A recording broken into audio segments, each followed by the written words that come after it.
நீங்கள் டயல் செய்த எண் தற்பொழுது பிஸியாக உள்ளது. தயவு செய்து போனே எடுக்க மாட்டேங்கிறாரு.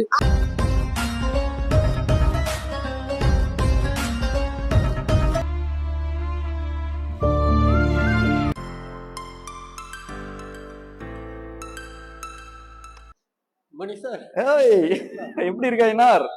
சூப்பர். அப்புறம் என்ன ரொம்ப ஒரு குழப்பத்துல இருக்கிற மாதிரி இருக்கு? என்னோட அப்ளைனுக்கு பலமுறை கால் பண்ணிட்டேன் சார், போனே எடுக்க மாட்டாரு சார். எனக்கு இந்த பிசினஸ் கொடுக்க வரும்போது உங்களுடைய ஆசை கனவுகள்லாம் இதில் நிறைவேறும்னு சொன்னாரு. அதை நம்பி நானும் இந்த பிசினஸ் ஸ்டார்ட் பண்ணேன் சார். ஸோ இப்போ என்னடானா போனே எடுக்க மாட்டாரு, ரொம்ப குழப்பமா இருக்குங்க சார். பேசாம இந்த பிசினஸ் விட்டுலான்னு தோணுதுங்க சார். ஐயனார், இதுதான் உன் பிரச்சனையா? வா கொஞ்சம் வெளியே போயிட்டு வருவோம், ரிலாக்ஸ் பண்ணிட்டு வருவோம். ஒரு சுறவழி கிளம்பியதே,